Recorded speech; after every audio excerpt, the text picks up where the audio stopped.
നമുക്ക് തീർച്ചയായിട്ടും ഈ 2 ആഴ്ച കൊണ്ടോ അല്ലെങ്കിൽ ഒരു മാസം കൊണ്ടൊക്കെ നമുക്ക് ഇങ്ങനെ അമിതവണ്ണമൊക്കെ നമുക്ക് കുറച്ച് കൊണ്ടുവരാൻ പറ്റുന്നതാണ്. അപ്പോൾ അതിന് മുന്നേ ആയിട്ട് നമുക്ക് വെയിറ്റ് കൂടാൻ എന്തൊക്കെ കാരണങ്ങളെന്ന് നമുക്കിവിടെ ഡിസ്കസ് ചെയ്യാം. ലോവർ അബ്ഡോമൻ നല്ല ബൾജ് ചെയ്തിരിക്കുന്നു, അല്ലെങ്കിൽ ഒരു പോട്ട് ബെല്ലി സ്ട്രക്ചർ, അല്ലെങ്കിൽ ഒരു സഞ്ചി പോലെയൊക്കെ കാണപ്പെടുന്നുണ്ട്.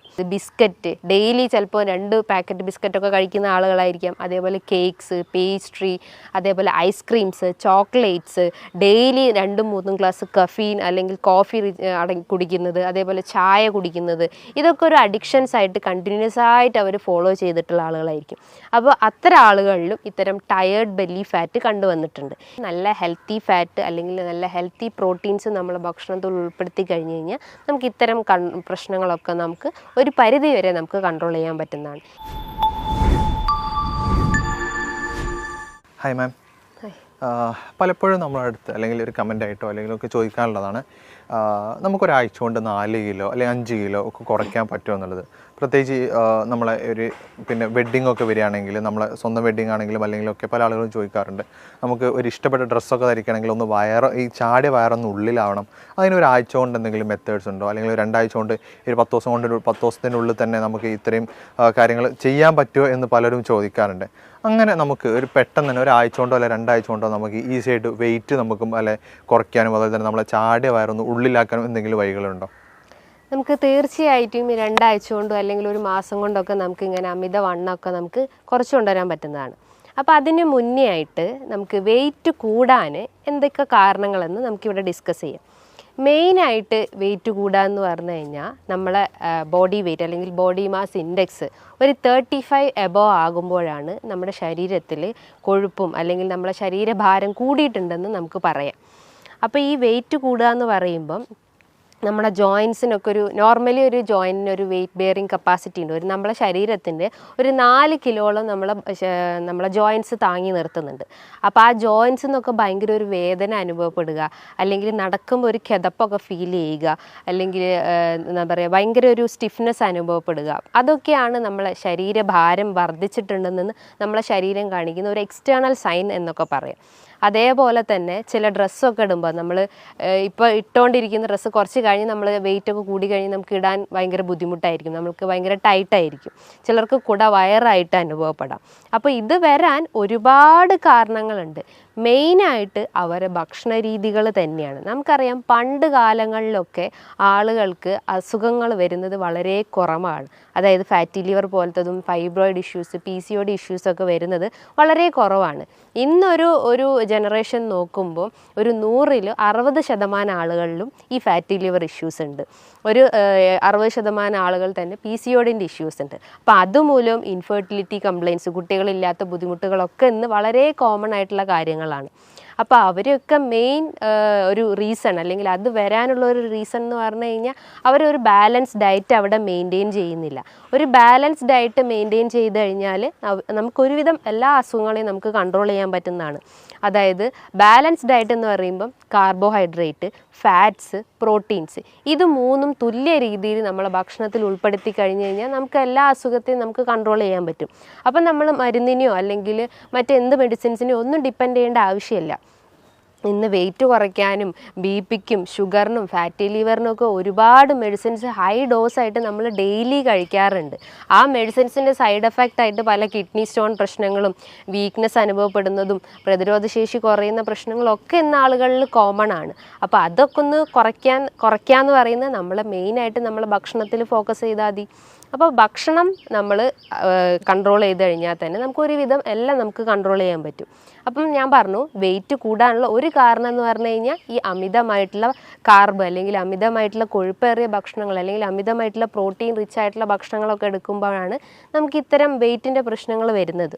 അപ്പോൾ അതൊന്ന്. രണ്ടാമതായിട്ട് ഇത്രയും കഴിക്കുന്നുണ്ടെങ്കിലും നമ്മളത് ശരീരത്തിൽ നിന്ന് ബേൺ ഔട്ടായി പോകുന്നില്ല, അല്ലെങ്കിൽ ആ കലോറി നമ്മളെ ശരീരത്തിൽ അടിഞ്ഞു കൂടുക അല്ലെങ്കിൽ പല അവയവങ്ങളിലൊക്കെ അത് അടിഞ്ഞു കൂടുന്നുണ്ട്.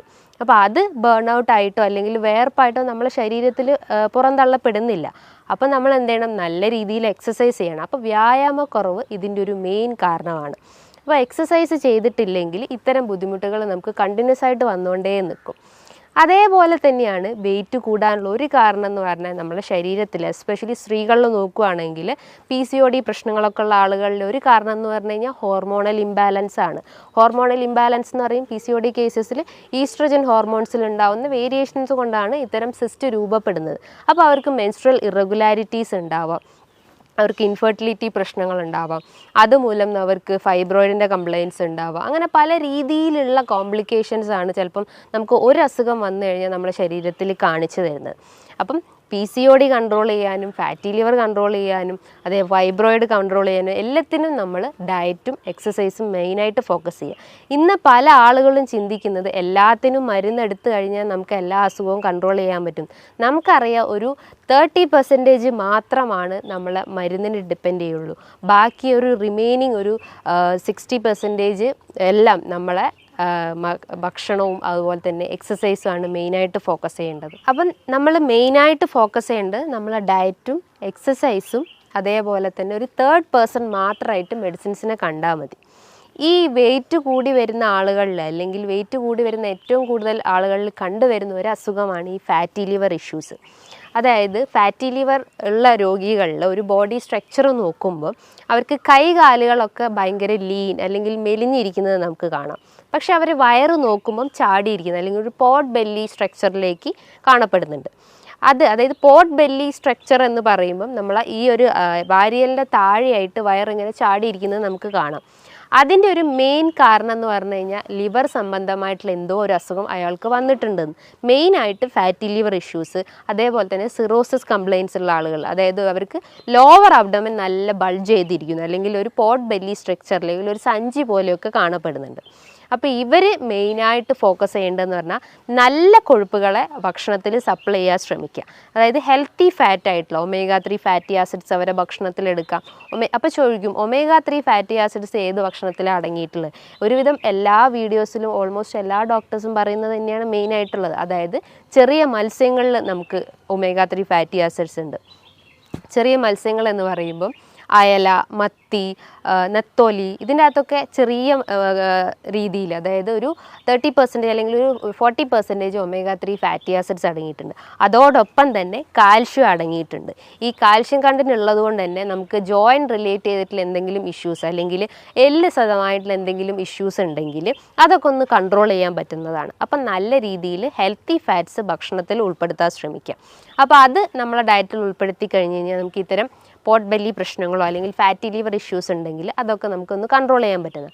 അതേപോലെ തന്നെയാണ് അവർ ഭക്ഷണത്തിൽ വൈറ്റമിൻസ് സി റിച്ച് ആയിട്ടുള്ള ഭക്ഷണങ്ങൾ എടുക്കാൻ ശ്രമിക്കുക. അപ്പോൾ ചോദിക്കും വൈറ്റമിൻ സി എന്തൊക്കെയാണെന്ന്. വൈറ്റമിൻ സി എന്ന് പറഞ്ഞു കഴിഞ്ഞാൽ അസ്കോർബിക് ആസിഡ് അത് അടങ്ങിയിട്ടുള്ള ഭക്ഷണങ്ങൾ എന്ന് പറയുമ്പോൾ എന്താണ്? നാരങ്ങ, മൊസമ്പി, നെല്ലിക്ക, നമ്മളെ തൊടിയിലൊക്കെ ഉണ്ടാകുന്ന നെല്ലിക്ക എന്ന് പറയുമ്പോൾ നമ്മളെ പ്രതിരോധശേഷി വർദ്ധിപ്പിക്കുന്നു, നമ്മളെ ഹെയർ ഗ്രോത്ത് ഇൻക്രീസ് ചെയ്യുന്നു. അതുപോലെ തന്നെ സ്കിന്നിന് എന്തെങ്കിലും ഇഷ്യൂസോ ഡിസ്കളറേഷനോ അല്ലെങ്കിൽ എന്തെങ്കിലും അങ്ങനെ ചുളിവ് പോലെയൊക്കെ വരുന്ന ഇഷ്യൂസൊക്കെ ഉണ്ടെങ്കിൽ അതിനെയൊക്കെ ഒന്ന് കൺട്രോൾ ചെയ്യാൻ വേണ്ടിയിട്ട് നമുക്ക് ഡെയിലി ഒരു 1-2 നെല്ലിക്ക കഴിക്കുന്നത് നല്ലതാണ്. അതേപോലെ തന്നെയാണ് കുട്ടികളിൽ വിരശല്യം എന്ന് വളരെ കോമൺ ആയിട്ടുള്ള ഒന്നാണ്. അപ്പോൾ കുട്ടികളുടെ അമ്മമാർ പറയുന്ന ഒരു ബുദ്ധിമുട്ട് എന്ന് പറഞ്ഞാൽ അവർ പൊക്കിളിന് ചുറ്റായിട്ട് വേദന പറയുന്നു, ഓക്കാനം, ഛർദി, ഫുഡൊന്നും കഴിക്കുന്നില്ല, പെട്ടെന്ന് അവർ വൊമിറ്റ് ചെയ്യുന്നു, അതേപോലെ ഒരു വീക്ക്നെസ് വരുന്നു, വെയിറ്റ് കുറയുന്നു. ഇതൊക്കെയാണ് കുട്ടികളിൽ വിരശല്യം വരുന്നതിൻ്റെ ഒരു ലക്ഷണങ്ങളായിട്ട് പറയുന്നത്. അപ്പോൾ കുട്ടികൾക്കായാലും അവർക്ക് ഡെയിലി ഒരു 1-2 നെല്ലിക്ക കൊടുക്കുന്നത് ഏറ്റവും നല്ലതാണ്. ഇത് അവരെ ദഹന വ്യവസ്ഥ ഇമ്പ്രൂവ് ചെയ്യുന്നു. അതായത് ദഹന സംബന്ധമായിട്ട് എന്തെങ്കിലും ബുദ്ധിമുട്ടുകൾ ഉണ്ടെങ്കിൽ, അതായത് എന്തെങ്കിലും സീലിയാക് ഡിസീസോ അല്ലെങ്കിൽ ലാക്ടോസ് ഇൻടോളറൻസ് പോലത്തെ എന്തെങ്കിലും ബുദ്ധിമുട്ടുകൾ ഉണ്ടെങ്കിൽ ആ ദഹനത്തിനൊന്ന് ഇമ്പ്രൂവ് ചെയ്യാൻ സഹായിക്കുന്നതാണ് ഈ നെല്ലിക്ക എന്ന് പറഞ്ഞിട്ടുള്ള ആ ഒരു ഇന്ത്യൻ ഗൂസ്ബെറി. അതേപോലെ തന്നെയാണ് അവരുടെ ഭക്ഷണത്തിൽ ഫൈബർ റിച്ച് ആയിട്ടുള്ള ഭക്ഷണങ്ങൾ എടുക്കാൻ ശ്രമിക്കുക. ഫൈബർ എന്ന് പറയുന്നത് നല്ല രീതിയിൽ നാരുകൾ അടങ്ങിയിട്ടുള്ളത്, അതായത് പൊമോഗ്രാനൈറ്റ്, ഓറഞ്ച്, മൊസമ്പി, ഗ്രേപ്സ്, വെജിറ്റബിൾസിൽ നോക്കുമ്പം കുക്കുംബർ, ക്യാരറ്റ്, ഇതിൻ്റെ അകത്തൊക്കെ ഒരുപാട് ഫൈബർ അടങ്ങിയിട്ടുണ്ട്. ഇത് നമ്മളെ ദഹനത്തിനെ നല്ല രീതിയിൽ ഇമ്പ്രൂവ് ചെയ്യാൻ സഹായിക്കുന്നു. ഇനിയിപ്പോൾ മലബന്ധം പ്രശ്നങ്ങളൊക്കെ ഉള്ള ആളുകളാണെങ്കിൽ എല്ലാ ഡോക്ടേഴ്സും പറയുന്ന ഒന്നാണ് അവർ നല്ല രീതിയിൽ വാട്ടർ ഇൻടേക്ക് വെച്ചാൽ ബോഡി വാട്ടർ ഇൻടേക്ക് നല്ല രീതിയിൽ കൂട്ടുക. അതേപോലെ തന്നെയാണ് ഫൈബർ റിച്ച് ആയിട്ടുള്ള ഭക്ഷണങ്ങൾ എടുക്കാൻ ശ്രമിക്കുക. അപ്പം ഇതും നമ്മളെ ഡയറ്റിൽ ഉൾപ്പെടുത്തി കഴിഞ്ഞ് കഴിഞ്ഞാൽ നമുക്ക് ദഹന സംബന്ധമായിട്ടുള്ള എന്തെങ്കിലും പ്രശ്നങ്ങളുണ്ടെങ്കിൽ അത് കൺട്രോൾ ചെയ്യും. അതോടൊപ്പം തന്നെ നമ്മളെ വെയിറ്റിനെ ഒന്ന് മെയിൻറ്റെയിൻ ചെയ്യാൻ സഹായിക്കുന്നതാണ്. അതേപോലെ തന്നെയാണ് അവരുടെ ഭക്ഷണത്തിൽ പ്രോട്ടീൻ്റെ കണ്ടൻറ്റും ഇൻക്ലൂഡ് ചെയ്യാൻ ശ്രമിക്കുക. പ്രോട്ടീൻ എന്ന് പറയുമ്പോൾ ചെറിയ മത്സ്യങ്ങളാവട്ടെ, നട്ട്സ് ആവട്ടെ, സീഡ്സ് ആവട്ടെ, പംകിൻ സീഡ്സ്, ഫ്ലാക്സ് സീഡ്സ്, ബദാം, ആൽമണ്ട്, ഇതൊക്കെ അവരുടെ ഭക്ഷണത്തിൽ ഉൾപ്പെടുത്തി കഴിഞ്ഞ് കഴിഞ്ഞാൽ അവർക്ക് ഒരുവിധം എല്ലാ ലൈഫ് സ്റ്റൈൽ ഡിസീസസും അവർക്ക് കൺട്രോൾ ചെയ്യാൻ പറ്റും. ഇന്ന് ഒരുവിധം അസുഖങ്ങൾക്കൊക്കെ മെയിൻ കാരണം എന്ന് പറഞ്ഞു കഴിഞ്ഞാൽ അമിതമായിട്ടുള്ള മദ്യപാനമാണ്, അല്ലെങ്കിൽ അമിതമായിട്ടുള്ള പുകവലിയാണ്. അപ്പോൾ ഈ പുകവലിയും മദ്യപാനമാണ് നമ്മളെ ഫാറ്റി ലിവറിനെ ട്രിഗർ ചെയ്യുന്നത്. സിറോസിസിൻ്റെ ഒരു മെയിൻ വില്ലനായിട്ട് പറയാം, നമുക്ക് ഒരു 10% വില്ലനായിട്ട് നമുക്ക് പറയാം ഈ ഒരു ആൽക്കഹോളിക് അഡിക്ഷൻസ് ആണ്. അപ്പം എല്ലാ അസുഖത്തിനെയും നമുക്ക് തടഞ്ഞു നിർത്താൻ പറ്റുന്നതാണ് നമ്മൾ ഈ പൂർണ്ണമായിട്ടും ആൽക്കഹോളും സ്മോക്കിംഗ് അഡിക്ഷൻസ് ഉണ്ടെങ്കിൽ അത് പൂർണ്ണമായിട്ടും ഒഴിവാക്കാൻ ശ്രമിക്കുക. അതേപോലെ തന്നെ ഈ കുടവയറ് അല്ലെങ്കിൽ അമിതവണ്ണമുള്ള ആളുകളിൽ ഒരു കണ്ടീഷനാണ് ടയേർഡ് ബെല്ലി ഫാറ്റ് എന്ന് പറയും. ടയേർഡ് ബെല്ലി ഫാറ്റ് എന്ന് പറയുമ്പം 2 ടയർ രൂപത്തിലായിട്ട് ഇങ്ങനെ വയറ് കിടക്കുന്നു. ഒന്ന് നമ്മുടെ വാരിയലിൻ്റെ താഴെയായിട്ടും ഒന്ന് നമ്മുടെ ലോവർ അബ്ഡമനിലായിട്ടും ഇങ്ങനെ വയറ് ചാടി കിടക്കുന്നത് കാണാം. ഇതിൻ്റെ ഒരു കാരണം എന്ന് പറഞ്ഞു കഴിഞ്ഞാൽ അവർ നല്ല രീതിയിൽ ഭക്ഷണം കഴിക്കുന്നു, അതായത് അമിതമായിട്ട് വലിച്ചു വാരി കഴിക്കുന്നു. ഒരു പ്രോപ്പർ ടൈമിംഗ് അവിടെ മെയിൻറ്റെയിൻ ചെയ്യുന്നില്ല. ബ്രേക്ക്ഫാസ്റ്റ് എന്ന് പറയുമ്പോൾ നമുക്കറിയാം ഒരു ബ്രെയിൻ ഫുഡായിട്ടാണ് വർക്ക് ചെയ്യുന്നത്. അപ്പോൾ പ്രോപ്പർ ടൈമിങ്ങിൽ ബ്രേക്ക്ഫാസ്റ്റ് കഴിച്ചിട്ടില്ലെങ്കിൽ നമുക്ക് ആ ഒരു ഫുൾ ഡേ റൂട്ടീൻ തന്നെ നമ്മൾ ഡിസോർഡേർഡ് ആയിപ്പോകും. കാരണം നമ്മളെ ദഹനത്തിന് അല്ലെങ്കിൽ നമ്മളെ വയറിനറിയാം നമ്മൾ ഇന്ന ടൈമിലാണ് ഫുഡ് കഴിക്കുക. അപ്പോൾ ആ ഒരു ആ ഒരു ഡിസ്ഫങ്ഷൻ തന്നെ അവിടെ കറക്റ്റ് ആവില്ല. പ്രോപ്പറായിട്ട് നമ്മളെ ദഹനം ഫങ്ഷൻ ചെയ്യുന്നില്ല. അപ്പം ബ്രേക്ക്ഫാസ്റ്റ് സ്കിപ്പ് ചെയ്ത് കഴിഞ്ഞാൽ ഇത്തരം ഇഷ്യൂസ് വരാനുള്ള ചാൻസസ് ഉണ്ട്. അതേപോലെ തന്നെ അവർ നല്ല രീതിയിൽ ഈ ഫ്രക്ടോസ് അല്ലെങ്കിൽ നല്ല രീതിയിൽ മധുരമേറിയ ഭക്ഷണങ്ങൾ എടുക്കാൻ ശ്രമിക്കുന്നത്. അതായത് ബിസ്ക്കറ്റ് ഡെയിലി ചിലപ്പോൾ 2 പാക്കറ്റ് ബിസ്ക്കറ്റൊക്കെ കഴിക്കുന്ന ആളുകളായിരിക്കാം. അതേപോലെ കേക്ക്സ്, പേസ്ട്രി, അതേപോലെ ice creams, chocolates, daily 2-3 glass caffeine അല്ലെങ്കിൽ കോഫി കുടിക്കുന്നത്, അതേപോലെ ചായ കുടിക്കുന്നത്, ഇതൊക്കെ ഒരു അഡിക്ഷൻസ് ആയിട്ട് കണ്ടിന്യൂസ് ആയിട്ട് അവർ ഫോളോ ചെയ്തിട്ടുള്ള ആളുകളായിരിക്കും. അപ്പോൾ അത്തരം ആളുകളിലും ഇത്തരം ടയേർഡ് ബെല്ലി ഫാറ്റ് കണ്ടുവന്നിട്ടുണ്ട്. ഇതിനെ അവർ മെയിനായിട്ട് ശ്രദ്ധിക്കേണ്ടത് ഇത്തരം ദുശീലങ്ങളുണ്ടെങ്കിൽ അത് പൂർണ്ണമായിട്ട് ഒഴിവാക്കാൻ ശ്രമിക്കുക. പകരം നല്ല രീതിയിൽ ബെല്ലി എക്സസൈസസ് ചെയ്യാൻ ശ്രമിക്കുക. അതായത് സ്ട്രെച്ചിങ് എക്സസൈസ്, നമ്മളെ മസിലൊക്കെ ഒന്ന് സ്ട്രെച്ച് ചെയ്യുന്ന രീതിയിലുള്ള നല്ല ബെൻഡിങ് എക്സസൈസോ അല്ലെങ്കിൽ സ്കിപ്പിങ്ങോ ജമ്പിങ്ങോ അങ്ങനെ പല രീതിയിലുള്ള എക്സസൈസ് ഫോളോ ചെയ്യാൻ ശ്രമിക്കുക. ഇനിയിപ്പോൾ ഡിസ്ക് ഒക്കെ കംപ്ലൈൻ്റ് ഉള്ള ആളുകളൊക്കെ ആണെങ്കിൽ അവർ ലൈറ്റായിട്ടുള്ള എക്സസൈസ് ഫോളോ ചെയ്യാൻ ശ്രമിക്കുക. ചില രീതിയിലുള്ള യോഗ അല്ലെങ്കിൽ ജസ്റ്റ് ഒരു നടത്തം അല്ലെങ്കിൽ ഒരു ഓട്ടം, ഇതൊക്കെ മെയിനായിട്ട് ഫോക്കസ് ചെയ്യാൻ ശ്രമിക്കുക. അതേപോലെ തന്നെയാണ് ഈ കുടവയർ അല്ലെങ്കിൽ വെയിറ്റ് കൂടി വരുന്ന കുറച്ച് ആളുകളിൽ കണ്ടിട്ടുള്ളതാണ് മോംസ് ബെല്ലി ഫാറ്റ് എന്ന് പറയും. മോംസ് ബെല്ലി ഫാറ്റ് എന്ന് പറയുമ്പോൾ ആ വാക്കുകൊണ്ട് തന്നെ നമുക്ക് ഉദ്ദേശിക്കാം, അതായത് സ്ത്രീകളിൽ പ്രഗ്നൻസി അല്ലെങ്കിൽ ഡെലിവറിക്ക് ശേഷം കാണപ്പെടുന്ന ഒന്നാണ് മോംസ് ബെല്ലി ഫാറ്റ്. ഇതിൻ്റെ ഒരു കാരണം എന്ന് പറഞ്ഞു കഴിഞ്ഞാൽ അവർ ആ ഒരു അബ്ഡോമിനൽ മസിൽസ് നന്നായിട്ട് സ്ട്രെച്ച് ചെയ്യും. ഇപ്പോൾ സിസേറിയൻ സെക്ഷൻ ആയാലും അല്ലെങ്കിൽ നോർമൽ ഡെലിവറി ആയാലും നല്ല രീതിയിൽ ആ മസിൽസ് ഒന്ന് സ്ട്രെച്ച് ചെയ്യാനുള്ള ചാൻസസ് ഉണ്ട്. അപ്പോൾ അതുമൂലമാണ് അവർക്ക് ഈ ഒരു കുടവയർ അല്ലെങ്കിൽ അമിതവണ്ണമൊക്കെ ഡെവലപ്പ് ചെയ്യുന്നത്. അപ്പോൾ അവരും മെയിനായിട്ട് ശ്രദ്ധിക്കേണ്ടത് അവരുടെ എക്സസൈസാണ് മെയിനായിട്ട്. അതേപോലെ തന്നെയാണ് hormonal belly fat. Hormonal belly fat എന്ന് പറയുമ്പം ഈ ഒരു വാക്കും തന്നെ നമുക്ക് ഐഡൻറ്റിഫൈ ചെയ്യാം. ഹോർമോണൽ ഇംബാലൻസ് കൊണ്ട് വരുന്നതാണ്. അതിലൊന്നാണ് PCOD ഇഷ്യൂസ്, രണ്ടാമതാണ് തൈറോയിഡ് ഇഷ്യൂസ്. ഇത് മൂലം അവർ ശരീരത്തിൽ അമിതമായിട്ട് കൊഴുപ്പടിഞ്ഞുകൂടുന്നു. നമുക്കറിയാം PCOD എന്ന് പറയുമ്പോൾ എന്താ, ഡയബറ്റിസ് ഓഫ് ഓവറി എന്നാണ്. ഡയബറ്റിസ് ഓഫ് ഓവറി എന്ന് പറയുമ്പോൾ നമ്മൾ ഓവറിയിൽ ബാധിക്കുന്ന ഒരു പ്രമേഹത്തെയാണ് ഈ PCOD എന്ന് പറയുന്നത്. അതായത് അതിൻ്റെ മെയിൻ ഒരു റീസൺ അല്ലെങ്കിൽ ഒരു മെയിൻ വില്ലൻ എന്ന് പറയുന്നത് ഇൻസുലിൻ റെസിസ്റ്റൻസ് ആണ്. നമ്മൾ കഴിക്കുന്ന ഭക്ഷണത്തിന് എനർജി ആയിട്ട് അവിടെ കൺവേർഷൻ നടക്കുന്നില്ല. അതുമൂലം നമുക്ക് ഗ്ലൂക്കോസ് മോളിക്യൂൾസിന് അല്ലെങ്കിൽ ഇൻസുലിൻ റിസപ്റ്റേഴ്സിന് കറക്റ്റായിട്ട് അത് ഐഡൻറ്റിഫൈ ചെയ്യാൻ പറ്റാത്തൊരവസ്ഥ വരുന്നു. അപ്പോൾ നമ്മൾ ബോഡിയിൽ അമിതമായിട്ട് കൊഴുപ്പ് അടിഞ്ഞുകൂടുന്നു, പല ഓർഗൻസിലായിട്ട് അത് അടിഞ്ഞുകൂടുന്നു. അങ്ങനെ അടിഞ്ഞുകൂടുന്ന ഒരു ഇതിലെയാണ് ഓവറീസിൻ്റെ അകത്ത് അടിഞ്ഞുകൂടുന്നതിനെയാണ് ഡയബറ്റിസ് ഓഫ് ഓവറി. അതുമൂലം സ്ത്രീകൾക്ക് മെൻസ്ട്രൽ ഇറഗുലാരിറ്റി ഉണ്ടാവും. അതായത് ഒരു നോർമൽ സൈക്കിൾ എന്ന് പറയുമ്പോൾ 28 to 35 ഡേയ്സ് ആണ്. അത് അവർക്കൊരു 40 ഡേയ്സോ അല്ലെങ്കിൽ ഒരു 2 മന്തൊക്കെ ഡിലേ ആവുന്ന ചാൻസസ് ഉണ്ട്. ഇനിയിപ്പോൾ പീരീഡ്സ് ആയി കഴിഞ്ഞാലും അവർക്കൊരു 1-2 ഒരു സ്കാൻഡി ബ്ലീഡിങ്, വളരെ സ്പോട്ടിങ് രീതിയിലുള്ള ബ്ലീഡിങ് മാത്രമേ കാണപ്പെടുന്നുള്ളൂ. അതിശക്തമായിട്ടുള്ള വയറുവേദന അനുഭവപ്പെടാറുണ്ട്. അതേപോലെ തന്നെ ഭയങ്കരമായിട്ട് ക്ഷീണം അനുഭവപ്പെടുന്നു. അതിനേക്കാട്ടും വലുതൊന്നാണ് അവർക്ക് ശക്തമായിട്ട് വെയിറ്റ് കൂടുന്നത്.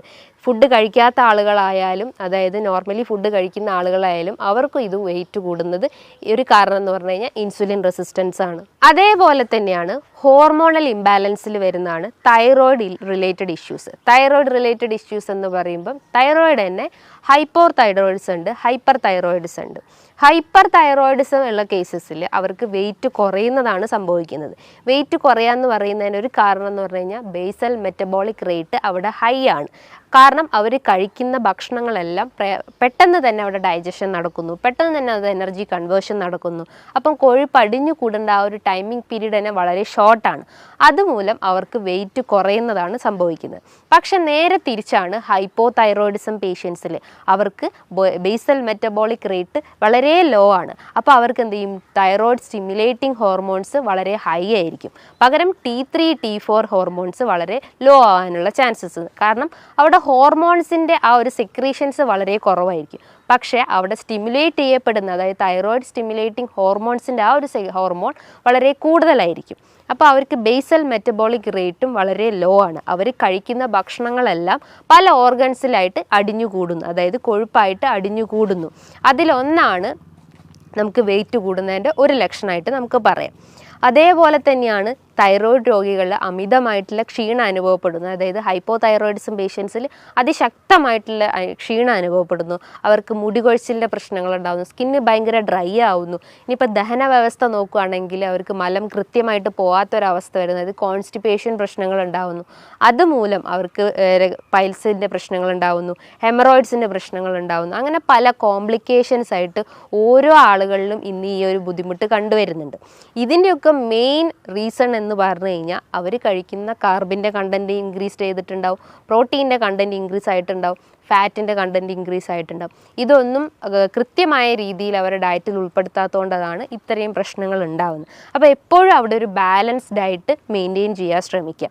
പല ആളുകളും ഇന്ന് വണ്ണം കുറയ്ക്കാൻ വേണ്ടിയിട്ട് പല രീതിയിലുള്ള ഡയറ്റ് ഫോളോ ചെയ്യുന്നു, അതേപോലെ തന്നെ പല ഫാസ്റ്റിംഗ് ഫോളോ ചെയ്യുന്നു. ആ ഫാസ്റ്റിങ്ങിൽ ഒന്നാണ് ഇൻ്റർമീഡിയൻറ്റ് ഫാസ്റ്റിംഗ്. ഇൻ്റർമീഡിയൻറ്റ് ഫാസ്റ്റിംഗ് നമ്മൾ ചെയ്യുമ്പോൾ നമ്മൾ ശരീരത്തിൽ അടിഞ്ഞു കൂടിക്കിടക്കുന്ന കൊഴുപ്പിനെയൊക്കെ ഒന്ന് അലിയിച്ച് കളയും, അല്ലെങ്കിൽ അതിനെ ബേൺ ഔട്ട് ചെയ്യാൻ സഹായിക്കുന്ന ഒരു മെത്തേഡാണ് ഇൻ്റർമീഡിയൻറ്റ് ഫാസ്റ്റിംഗ്. അതായത് ഒരു 16 hours അല്ലെങ്കിൽ 14 to 16 hours നമ്മൾ ഫുഡെല്ലാം സ്കിപ്പ് ചെയ്തിട്ട് ഈവൺ ഒരു വാട്ടർ ഇൻടേക്ക് പോലും അവിടെ പാടില്ല. അപ്പോൾ അത്രയും ഫാസ്റ്റിംഗ് അവിടെ മെയിൻറ്റെയിൻ ചെയ്ത് കഴിഞ്ഞാൽ അവർക്ക് ഈ ഒരു ക്ഷീണം അല്ലെങ്കിൽ ഇത്തരം കൊഴുപ്പൊക്കെ നമ്മുടെ ശരീരത്തിൽ നിന്ന് തന്നെ നമുക്ക് ബേൺ ഔട്ട് ചെയ്യാൻ സഹായിക്കാവുന്നതാണ്. ഇനിയിപ്പം ഈ ഒരു ഡയറ്റ് ഫാസ്റ്റിംഗ് മാത്രമാണെങ്കിൽ അവരെന്തൊക്കെയാണ് അവരുടെ ഭക്ഷണത്തിൽ ഉൾപ്പെടുത്തേണ്ടതെന്ന് പലർക്കുമുള്ള സംശയങ്ങളുണ്ടാവും. എത്ര രീതിയിൽ കാർബ് എടുക്കണം, എത്ര രീതിയിൽ പ്രോട്ടീൻസ് എടുക്കണം, എത്ര രീതിയിൽ ഫാറ്റ്സ് എടുക്കണം എന്ന് പല ആളുകളും ചോദിക്കാറുണ്ട്. അപ്പോൾ കാർബ്സിൻ്റെ അളവ് നോക്കുമ്പം നമ്മളൊരു ഈക്വൽ എമൗണ്ടിൽ, അതിൽ 20%, ഒരു 100% നോക്കുമ്പോൾ അതിൻ്റെ ഒരു 20% അല്ലെങ്കിൽ ഒരു 20-30% മാത്രമേ നമ്മൾ കാർബിൻ്റെ അളവ് എടുക്കാൻ പാടുള്ളൂ. അതേപോലെ തന്നെ ഒരു ഈക്വൽ എമൗണ്ട് തന്നെ നമ്മൾ പ്രോട്ടീൻസിൻ്റെ അളവും ഫാറ്റ്സിൻ്റെ അളവും മെയിൻറ്റെയിൻ ചെയ്യാൻ ശ്രമിക്കുക. അതേപോലെ നമ്മൾ ശ്രദ്ധിക്കേണ്ട ഒരു കാര്യം എന്ന് പറഞ്ഞു കഴിഞ്ഞാൽ നമ്മൾ വലിച്ചു വാരി, അതായത് 3 നേരം നമ്മൾ വലിച്ചു വാരി ഭക്ഷണം കഴിക്കുന്നതിന് പകരം നമ്മൾ 6 നേരമാക്കി ഭക്ഷണം കഴിക്കുക. അതായത് ഒരു കൃത്യസമയത്ത് ഭക്ഷണം കഴിക്കാൻ ശ്രമിക്കുക. ഇന്ന് നമ്മൾ 7 മണിക്ക് കഴിച്ചു കഴിഞ്ഞാൽ നമ്മൾ നെക്സ്റ്റ് ഡേ ഒരു 10 മണിക്ക് കഴിച്ചു കഴിഞ്ഞാൽ നമ്മളെ ബോഡി ബാലൻസ് തന്നെ ഇംപ്രോപ്പർ ആവും. അപ്പോൾ ഒരു കൃത്യ ടൈമിങ്ങിൽ ഫുഡ് കഴിക്കാൻ ശ്രമിക്കുക. മോർണിംഗിൽ നമ്മൾ ഒരു 7 to 8 ഉള്ളിൽ കൃത്യമായിട്ട് ബ്രേക്ക്ഫാസ്റ്റ് കഴിക്കാൻ ശ്രമിക്കുക. രാവിലെ എഴുന്നേറ്റാൽ ഉടനെ തന്നെ വെറും വയറ്റിൽ ഒരു തിളപ്പിച്ചാറിയ വെള്ളം കുടിക്കുക ശ്രമിക്കുക. ആ വാട്ടറിൻ്റെ അകത്തേക്കൊന്നും ആഡ് ചെയ്യേണ്ട ആവശ്യമില്ല. നല്ല തിളപ്പിച്ചാറിയ വെള്ളം കുടിച്ചു കഴിഞ്ഞാൽ നമുക്ക് എന്തെങ്കിലും മലബന്ധം പ്രശ്നങ്ങളോ അല്ലെങ്കിൽ ഗ്യാസിൻ്റെ പ്രശ്നങ്ങളോ നെഞ്ചരിച്ചിലിൻ്റെ പ്രശ്നങ്ങളോ ഒക്കെ ഉണ്ടെങ്കിൽ അതിനൊക്കെ ഒന്ന് കൺട്രോൾ ചെയ്യാൻ പറ്റുന്നതാണ് ഈ ഒരു വാട്ടർ ഇൻടേക്ക് എന്ന് പറയുന്നത്. അതിനുശേഷം നമ്മൾക്ക് നമ്മുടെ ബ്രേക്ക്ഫാസ്റ്റ് സ്റ്റാർട്ട് ചെയ്യാവുന്നതാണ്. ഇനിയിപ്പോൾ പ്രമേഹ രോഗികളായാലും തന്നെ അവർ ആ ഒരു കാർബിൻ്റെ അളവൊക്കെ കുറച്ചിട്ട് അവർ നല്ല രീതിയിൽ പ്രോട്ടീൻ്റെ അളവും അല്ലെങ്കിൽ ഫാറ്റ്സിൻ്റെ അളവും മെയിൻറ്റെയിൻ ചെയ്യാൻ ശ്രമിക്കുക. ഇനി ഒരു 11 മണിയാകുമ്പോൾ അവർക്ക് എന്തെങ്കിലും ഒരു ഫ്രൂട്ട്സ് ഐറ്റംസോ അല്ലെങ്കിൽ ഫ്രൂട്ട് സാലഡൊക്കെ ആയിട്ടിട്ട് ഭക്ഷണത്തിൽ ഉൾപ്പെടുത്താവുന്നതാണ്. നമുക്കറിയാം, നമ്മൾ ശ്രദ്ധിക്കേണ്ട ഒരു കാര്യം എന്ന് പറഞ്ഞു കഴിഞ്ഞാൽ നമ്മളെപ്പോഴും ഫ്രൂട്ട്സ് കഴിക്കുമ്പോൾ ജ്യൂസ് ഫോമിൽ കഴിക്കാതിരിക്കുക. ജ്യൂസ് ഫോമിൽ കഴിക്കുമ്പോൾ അതിൻ്റെ ഫൈബർ കണ്ടൻറ്റ് അവിടെ നഷ്ടപ്പെടും. ആ ഒരു ഫ്രക്ടോസിൻ്റെ അളവ് അതിൽ ക്രമാതീതമായിട്ട് കൂടും. അത് കൂടിക്കഴിഞ്ഞാൽ നമ്മുടെ ശരീരത്തിൽ അതിൻ്റെ എമൗണ്ട് എത്തുമ്പം നമ്മുടെ ശരീരത്തിൽ ഗ്ലൂക്കോസിൻ്റെ അളവ് കൂടും. അതായത് ഗ്ലൈസമിക് ഇൻഡെക്സ് കൂടിയിട്ടുള്ള ഭക്ഷണങ്ങളാണെങ്കിൽ നമ്മൾ കഴിക്കുന്നത് കൃത്യമായിട്ടും നമ്മുടെ ശരീരത്തിൽ എന്തായാലും നമ്മുടെ രക്തത്തിൽ പഞ്ചസാരയുടെ അളവ് എന്തായാലും കൂടിയിരിക്കും. അതുമൂലം നമുക്ക് പ്രമേഹം പോലത്തെ പ്രശ്നങ്ങൾ ഉണ്ടാവും. അപ്പോൾ എന്തായാലും നമ്മൾ ഫ്രൂട്ട്സ് കഴിക്കുമ്പോൾ ഒരു 1 hour അല്ലെങ്കിൽ ഒരു ½ an hour മീൽസിന് മുന്നായിട്ട് കഴിക്കാൻ ശ്രമിക്കുക. അതും നല്ല രീതിയിൽ ചോപ്പ് ചെയ്തിട്ട് കട്ട് ചെയ്തിട്ട് അതിൻ്റെ അകത്ത് എന്തെങ്കിലും യോഗേർട്ടൊക്കെ ആഡ് ചെയ്ത് കഴിക്കുന്നത് നല്ല കാര്യമാണ്.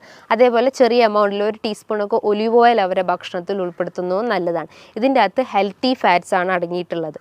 അതേപോലെ തന്നെയാണ് നമ്മൾ ലഞ്ച് ടൈമിൽ നമ്മൾ ചോറിൻ്റെ അളവ് കുറച്ചിട്ട് നമുക്ക് ധാന്യങ്ങളായിട്ട് തോരനോ ഉപ്പേരിയോ നമ്മളെ ഭക്ഷണത്തിൽ ഉൾപ്പെടുത്താം. പല ആളുകളും ഒരു പ്ലേറ്റ് നിറച്ചോളം നമുക്ക് ഈ ഒരു ഫ്രൂട്ട്സ് അല്ലെങ്കിൽ ധാന്യങ്ങൾ അല്ലെങ്കിൽ നമ്മളെ കറികളൊക്കെ നമുക്ക് ഭക്ഷണത്തിൽ ഉൾപ്പെടുത്താം. പകരം നമ്മൾ എന്ത് ചെയ്യും, അതിന് പകരം നമ്മൾ നല്ല ഒരു കൂമ്പാരം നിറയെ നമ്മൾ ചോറെടുക്കുന്നു.